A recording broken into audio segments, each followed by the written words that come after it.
Shwmai a chroeso I Sgwrs, podlediad Consortiwm Canolbarth y De. Yn y podlediad hwn byddwch chi'n clywed y trafodaethau diweddara am bob math o bethau addysg. Hello and welcome to Sgwrs, the Central South Consortium podcast. In this podcast we'll bring you the very latest discussions on all things education. Hello and welcome to this edition of the Expressive Arts CSC Sgwrs podcast. In this podcast, you'll be hearing a conversation I had with Richard Hopkin from St. Cyres. We talked about expressive arts and the digital competency framework. We explored each element of the digital competence framework as citizenship, interacting and collaborating, producing, and data and computational thinking.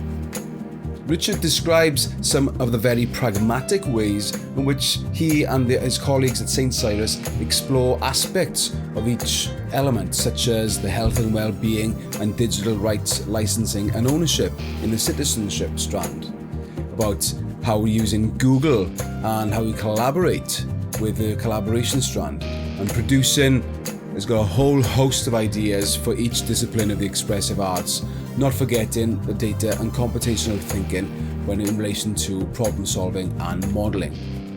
So without further ado, enjoy the podcast. Hi, I'm Richard Hopkin. I'm the lead practitioner of teaching and learning at St. Cyres School in the Vale of Glamorgan, and I'm also an Apple Distinguished Educator and a Google Certified Trainer.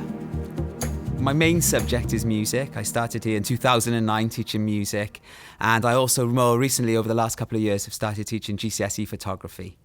I also have a big input in, I suppose, as my role as lead practitioner teaching and learning on the overall kind of teaching and learning throughout the school, and also my involvement with the technology, with the Apple technology, with St. Cyres School being an Apple Distinguished School, have a big input on the way we teach and learn with iPad. Like I said, I'm a music teacher, so ever since I was a little boy, music has been a massive part of my life. I've been playing the piano and trumpet since I was 7, and then as I grew up, I wanted to become a rock star. So when I got to about 16, 17, I started joining in bands, and we did okay, and got a small little record deal, and we were in some studios, and I learned a lot about the technology, that side of things, working with producers and how creating CDs and recording and mastering and all these kind of processes. So I went back to university after already doing multimedia at university. I went back then and to study music technology when I was about 24. And then at that time I got a job for a radio station, for Real Radio.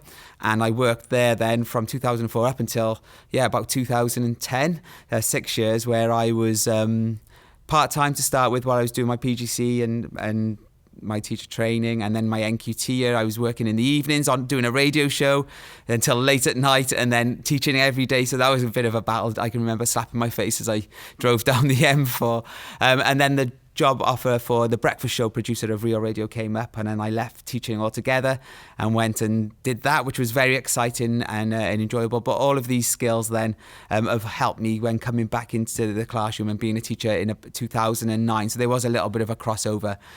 As soon as I came here, we started a school radio station, which was very successful, which would stream through the internet. And then things like, the fashion of podcasting now, this is something I'm really interested in and taking forward. And I've done a lot of things with video as well. And I think the skills, my audio editing skills have then translated over to video skills, especially with things like YouTube culture, and especially, it's TikTok culture now, isn't it? I suppose. But I think we'd be silly to kind of ignore that. All the students are so engaged with that. So how can we bring that into the classroom and engage our students when they're here? When we started talking about the new curriculum and digital competency and all this came about, I think a lot of people started panicking because maybe they're not so IT savvy. And when we think as teachers, especially if you're teaching a subject that doesn't lend itself to IT, I mean, a lot of subjects do now because of the world we live in, but if you've been teaching a long time, and I think the first type of thing was how can we bring the IT into our subjects? And I don't know whether it's necessarily all about that. I think it may be, the way I see it, is about using the technology as a creative tool and using it to enhance the subject and for it to become just part of your pencil case now, especially here at St. Cyres. I mean, we're in a very lucky position because we are one-to-one with iPad. In 2014, we had a new build, and when the building was designed and the vision for the whole build is not for us to think about a school for now. It was to think about a school for the future and where the future is going to take us with technology. So, when we think about the digital competency within our classroom, say within music, how can I bring the digital element in? And I think it's all about creation of music. The outcomes that we've had from using GarageBand and using iPad and allowing all students to be able to create high quality work. And that's what it's done. It's enhanced, I think. If you were to go to the St. Cyres school website, there is a video on there of examples of pupils' work that we put together for our recent Apple Distinguished Schools reapplication to be accredited with Apple. And if you have a look through that, you'll see the amount of fantastic work and the high quality work. And it goes back to where I was just kind of touching on when talking about music creation. And it kind of allows everyone to create high quality work. I mean, if I go back to the example in music, when we're creating music on iPad, or you can do it on lots of music creation apps, whether you use Chromebooks or there are other apps out there. What it does is allows those students who have maybe just started their musical journey with us in high school to create high quality work, whereas in the past it would let, if you wanted to study GCSE music, for instance, you'd have had to be playing the piano since you were 6-7 years old, or the violin since you were 6-7 years old. And it gives everyone that opportunity. And I always tell the story. It's a great story about one boy called Lewis who came here with us. And he's an outstanding musician, and he learned everything by ear. So using YouTube to copy and sat in his bedroom copying his favourite records and favourite guitarists and copying how to play like them. And he didn't really have any kind of traditional background in music, no theoretical knowledge, that type of thing. But because of the technology, he got 100% in his coursework. And that was because the opportunity was given to him where he could record his performance, he could record his composition.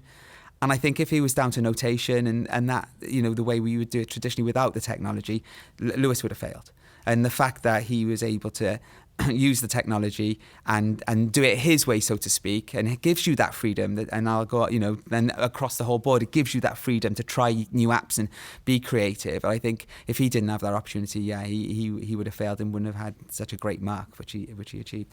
So when we look across the board, like you say, at other subjects, I mean, digital drawing in art is fantastic. The outcomes are superb. And I think the great thing is, for one, obviously for the environment and not wasting paper, but really, when you think of the impact it's having on the students, they don't have to if they make a mistake, they can just click the undo button and they can keep trying, and they're able to trace, using opacity settings on the iPad, you can trace over drawings behind, and then delete the background, and you have these, honestly, they're fantastic. And the things you can do, like in photography, creating animated GIFs and manipulating photographs, using Photoshop, that's again available through Hub for free now. And, thousands of pounds worth of high quality industry standard software that's available to us to use in the classroom. It's amazing. Design technology, I'm just thinking of all the great things going on there. They're designing 3D design work, which they can bring to life using AR, and that was specifically, particularly good in lockdowns when we did from home. They didn't have access to the workshops in year 7 when they first come. They do a clock project, a Memphis clock project, drawing the plans and then putting together in the workshop. But when they were in lockdown, obviously didn't have access to the workshop, so they used 3D design apps and AR, so they were able to then place it on a table in their house and walk around it and look at it that way. So it's the next best thing, and I think, gone are the days of like having to, especially now with Chromebooks and with us here at St. Cyres having the luxury of the iPad, every student having that in hand.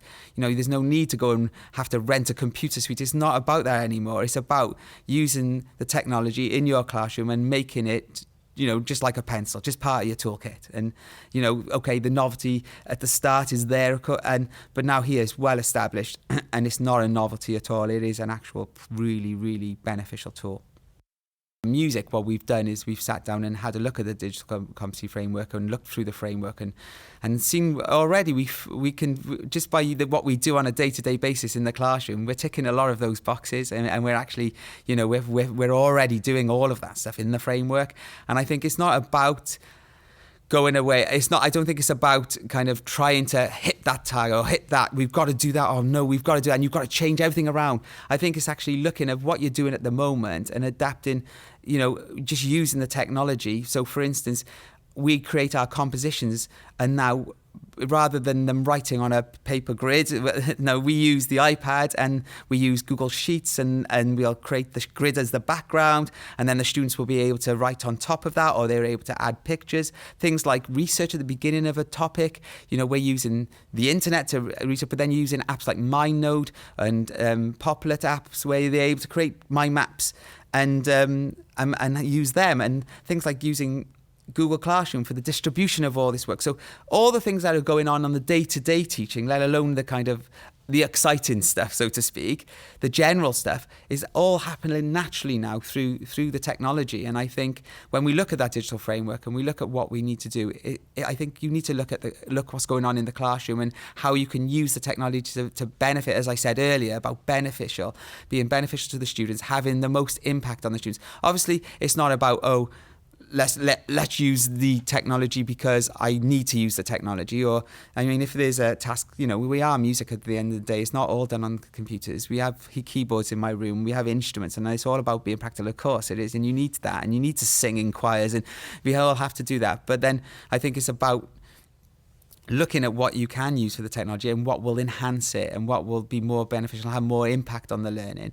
And if it does that, do it. And if you have the facility to do it, then do it. And then if you then look back through the digital competency framework, you'll see that you're probably hitting a lot of the targets anyway.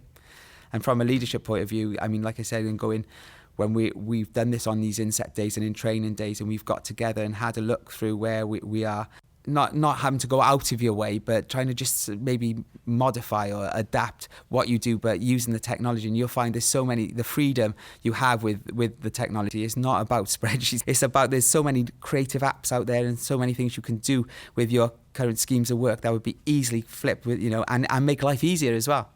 The technology allows you to be creative, and I think that's the thing I really find exciting about having the technology in the school, having the way that the new curriculum is going, and the creative element, because that's what we're trying to do. At the end of the day, we're educating our students to be able to go out into the real world and be creative and go out and actually do something with their knowledge. And in the classroom, if we can create products rather than just learning the theory behind something or learning how this is how you do it, to actually do it and have that real life kind of application of it, I think that is definitely what has the most impact on the students.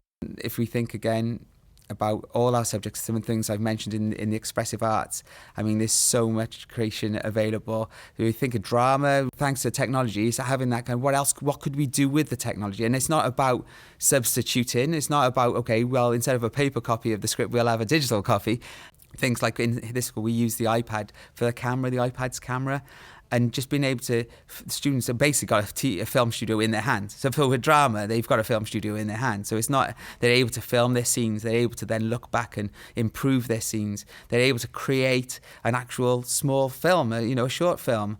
They're able to, document evidence, all these kind of things that where it would have been usually written about, or they're actually using the camera on the iPad or a camera on the device to be able to create. And that's the word, to create. And there's, again, going back to what I was saying earlier about embracing this culture of YouTube and TikTok and the skills that students are learning outside of school, then I think we would be silly to ignore that, because they should be coming to school to go forward rather than coming to school and not have that ability to create, because they're doing it in their own homes anyway. It's really important our students know about, digital rights and ownership and copyright, that type of thing, especially subjects like music. When you go to create your own kind of work, I think the students need to be aware of how to go about, from their side of things, of copyrighting their work and making sure that it's protected. But then it's also about, when creating, about using other people's work. And when we go to, say, music, and when we're creating and composing in music, we are lucky and we're in a lovely situation where we use the app GarageBand in our school, which comes with Apple Loops. Apple Loops are pre-recorded, really high quality short pieces of music, bits of music, I should say, little elements of music that you can piece together like a drum track or a bass line, and they all fit lovely together, and you create these big pieces of music from that by building those up, and they're all royalty free. And you know, it's funny actually, because you hear on the radio sometimes, I'm starting to recognize, oh, that I know that's from GarageBand. So they're, you know, even in the industry and pop stars and the people who our students aspire to be, they're actually using these, and so they're professional tools we're using here. But it's really important they understand about that and make sure that when they're creating, and like going back to the earlier conversation when I was talking about YouTube culture, and there's lots of, you know, videos being created on TikTok, and if students are going out into the world after leaving here and they are creating for themselves and they're using all the skills that we've taught them, well, I think part of that skill, and it's our responsibility to, you know, teach them about copyright and what you can do in licensing and how to go about that. So, for instance, in photography, for portfolios, we have to kind of acknowledge any kind of photos taken from somebody else. You have to give credit to those, and that's part of the, you know, in their portfolios. And the same if they were to create anything for uploaded for YouTube, or if we create projects for the school and videos. There's quite often, it does it automatically now. YouTube will actually say, hey, hang about, you're using copyrighted music here. So it's about sourcing the royalty-free music. And there's plenty of that out there as well. So, you know, you don't have to go and use your favourite pop star's piece of music. You could find something of a similar genre. And I think teaching the students those skills will only, again, benefit them for the future. The subject, the expressive arts subjects, I mean, it's all about collaboration, I suppose. If you think about drama, it's always, you know, unless it's a monologue or something like that. But really, you know, and in music especially, performing together, you know, we've always composing together, we've always collaborated before the technology. But now the technology's here, I think, again, it goes down to it being a tool to enhance that and give further opportunity. So, you know, going back to usual classwork, we here use the Google Docs suite, which things like Google Sheets and Google Slides and Google Docs, and that has the capability for collaborations, which is unbelievable. The fact that they can all work on the same document. Long gone are the days of sharing different versions on different USB, you know, sticks. They're able just to work all on the same document. And as teachers as well, when we're marking our work, we can actually see them working at the same time as us marking and giving feedback. So, you know, those that's game-changing stuff for teaching and learning. I really feel that. But then when it comes to expressive arts and things like I said, as a music teacher, again, so we use GarageBand. So within GarageBand, you're able to collaborate together and work on the same, and even perform live now together. So in fact, we could collaborate with people from all around the world. That would be really exciting, I think, and opening other opportunities to work with people from maybe other schools and other schools maybe in the local area, but even other schools in different countries and around the world. So yeah, there's lots of great things, I think, that can come from this. But then on the other side, that we have to think about online safety as well. So that's, again, teaching our students responsibility online. We do that anyway. I think that our PSE lessons in general would do that. And it's about being that awareness of choosing who you collaborate with and making sure that's safe there. But yeah, thanks to the technology, I mean, we're not confined to these four walls anymore, are we? We're able to kind of use the technology and create. And again, I've spoken a lot about being creative, and I think it is a lot about being creative with the technology, but being able to create with others, you know, with anyone with an internet connection. You get unlimited storage with Google Drive. So if you can think about how big a video file would be, or how big a song, you know, if you've created an MP3, that takes up a lot of storage. So we're very lucky in the fact that we have unlimited storage for that, and especially when students are creating and then sharing with you through Google Classroom. And so we set up assignments in Google Classroom. They'll share their video to me or their MP3s, and by, you know, obviously all of those students are then uploading to Google Drive. So we need it to be unlimited. So, I mean, I think the storage thing is something, we're in a very lucky position where I don't really consider how much storage I got left, because it is unlimited. But I know I'm taking up a lot, probably. Yeah, I'm taking up, you know, terabytes of storage. Something I did a lot of work on was is a model called the salmon model. So when we first had the technology in 2014, when we went one-to-one, this is a kind of model that's used to integrate technology into the classroom. So the S stands for substitution, and then it goes up to the R at the end, which is redefinition. So the A is augmentation and M is modification. So how do we get to that redefinition rather than just substituting the paper behind the glass and we're just writing on the iPad instead? Rather than just substituting that, how can we redefine? And what I've done is use the camera a lot in the classroom. So rather than the students writing about what they do, they actually speak to the camera and say what they've done, and they actually film their work, so we have evidence of that. And then they some of them will, they're more able and talented, will kind of wrap that up and create more of a vlog, a video, and they've used video examples in there, and they put a bit of music behind and titles, and it looks really lovely. But then in the most basic form, and which the most basic form is their students just filming themselves, that raw video footage of them talking about what they've learned, how they could improve, what they would do better next time, and what they enjoyed, what level they think they've reached, what their effort grade would be. And they're able to give you all this information from speaking, and rather than just writing a couple of words down on a piece of paper. And I've seen a huge shift in things like confidence skills.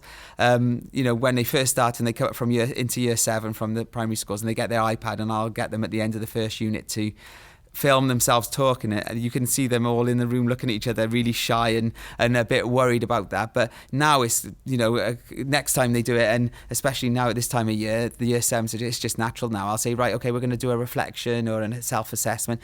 I'll get your iPads out, and they do that. They get their iPads out and they just record and they speak. And then what they do is upload then to Google Classroom. I'll set an assignment, call it, video reflection upload, something like that. And then they'll upload all of their reflection to that. And then it's easy. Then I can watch it back. I can actually see them working. So when I'm assessing, I can see the actual work, not just read about it. And also, get to see the student and see what they think about it as well. So yeah, it's been really, really powerful doing that. And that's just thanks to the device and having the technology with the inbuilt camera. For everyone listening, if you were to take a look at our school YouTube channel, if you go to just type in St. Cyres, or it's called St. Cyres Television, if you type that into YouTube, and you can see some of the videos that we've created for our most recent Apple application, the Apple Distinguished Schools reapplication. And the success stories on there, you can see examples of student work. You can see when I spoke earlier about the technology department using AR, there's videos of that on there. You can see how our students are using GarageBand and music to create, and also things like there's one story on there which is touched my heart a bit, but the fact that there's a boy called Seth here who's a wheelchair user, and thanks to the technology he was able to do PE over lockdown because he's able to access augmented reality apps and be part of that. And so that's a really lovely story, and it shows the power of the iPad there as well. But also just the great things that's going on. If you were to come in and take a walk around, you'd see that the technology is not something we feel is forced here at all anymore. It has just become part of our pencil case, and if you were to take a walk around the school, you'll see all the lessons use it for various different reasons, and for, like say, distribution of work, to continue the learning at home, for things like creation, like we mentioned today, especially in expressive arts and drawings, and recording and filming, and creation of videos, and like recording music, all the great things are used in there. But then it's also used for things where they'll take these skills, video creation skills, and they'll use it in other subjects. They'll create videos on how to create experiments, or in cookery, there's some lovely videos of how students have been creating their own cookery videos. And then you got in French, and they're doing the weather with green screen, but in French. And so there's so many applications of this thanks to tech, and having that freedom. And I think that's what it's about, is giving the teachers the freedom to try in their subjects, to use the technology for how it suits them. And every person is different, and everyone has different kind of competencies and using the technology. But it's finding that way that you like to use it, and the best way that you like to use it. And and doing that in the classroom. And I think if you have that freedom to explore and experiment, it's only going to benefit you and learning new skills, but also it's going to benefit all of your students because of the variety of things you can do. So we have a Twitter as well. I'm going to give that a shout out. So if you look at St. Cyres School, and then there's a hashtag called St. Cyres Chat, hashtag St. Cyres Chat. If you look at that, you'll see all the great things that's going on in school. And I also have one which I'm going to give a shameless plug for, which is at Hopkin Teach. You can follow me there and see the things that I'm doing. And if you want to get in touch with me about anything you see that interests you, please do. I love, as you probably tell, talking. So you can get in touch and I'll happily go through it with you. Thank you. Cheers. Thank you, Richard, for your insights about expressive arts and the digital competence framework. It's clear that you've got a very pragmatic approach to it and that you don't consider the digital competence framework as something to be added to what we already do, because most of us are probably already hitting many of the threads within the different strands of that framework. Also, if we look at that framework and explore it in a little bit more detail, we could probably make our experiences for our learners much more authentic without having to invest considerably financially, but also with our time through professional learning. Diolch yn fawr iawn. Diolch am wrando ar y bennod hon o Sgwrs. Cofiwch ein dilyn ar Twitter a Facebook, tanysgrifio ein sianel YouTube, ymuno yn cymunedau ar ein gwefan a darllen ein bwletin ysgolion wythnosol am y newyddion diweddaraf. Thanks for listening to this episode of Sgwrs. Don't forget to follow us on Twitter and Facebook, subscribe to our YouTube channel, join our online communities via our website, and read our weekly school bulletin for the latest news. Hwyl am y tro. Bye for now.